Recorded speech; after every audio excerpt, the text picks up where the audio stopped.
Hello, today I'll be teaching you how to use the Pythagorean Theorem. The first thing you need to know is that in order to use Pythagorean Theorem, you must have a right triangle. As we can see in this triangle here, we have a right triangle with sides A, B, and C. Note that C must be the longest side of the triangle, also known as the hypotenuse.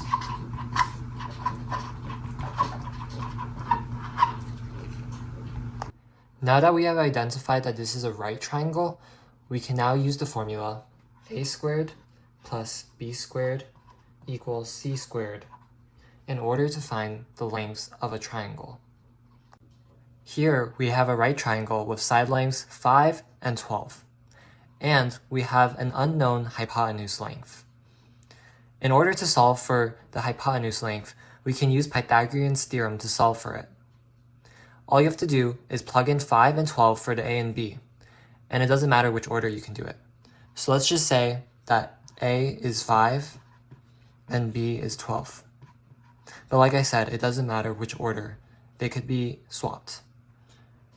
So we have 5 squared plus 12 squared is equal to our unknown, c squared. Now we can just simplify this to 25 plus 144 is equal to c squared. And then we further simplify this to 169 equals c squared. You square root both sides, and c is equal to positive and negative 13. However, we cannot have a negative side length, so c must equal positive 13. And therefore, we have solved for the missing side length, so the side length of x must be 13. A way we can check to see if our answer is correct is by plugging our numbers back into the equation to see if they are equal. So we can do 5 squared plus 12 squared and set that equal to our x squared, which is 13. We get 25 plus 144 equals 169. And thus, we get 169 is equal to 169, which is true. And that is a way to check that your answer is correct. Let's try another problem, except this time we have to solve for our leg instead of the hypotenuse. So we're given that one leg is 6 and the hypotenuse length is 10. So using Pythagorean's theorem, we can replace a with 6 squared, plus our x squared is equal to our hypotenuse squared, so 10 squared. From there, we can just simplify. 6 squared is 36, plus x squared is equal to 100. Now, we simply just subtract both sides by 36 to get x squared is equal to 100 minus 36, which is 64. Now, all we do is square root both sides, and we get x is equal to positive negative 8, but as again, it can only be positive 8 because it is a side length. And therefore, we get x equals 8 as our side length. Now we have a problem where it's asking us to find the area of a square given that the length of the diagonal is 12 inches. To approach this problem, we first need to identify that the area of a square is length times width.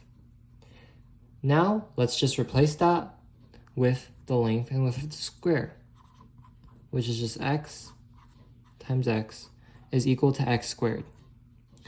So, take note that this is the value we're going to use to find area, not just x. So, you may be wondering, how are we actually going to use Pythagorean's theorem to solve for the area? Well, notice that we have missing sides that we don't know the lengths of. So we can use Pythagorean's theorem since there's a right triangle and we have the hypotenuse to find x.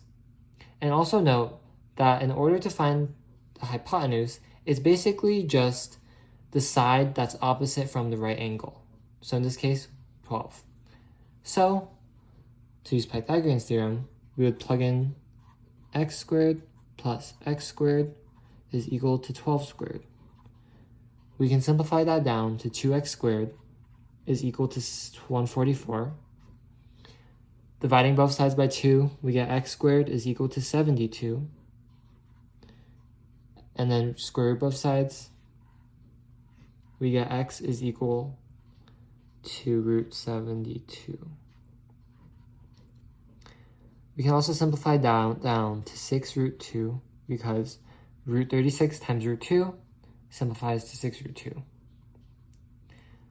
So we have what x is equal to now, but that is not the area. That is just what x equals to.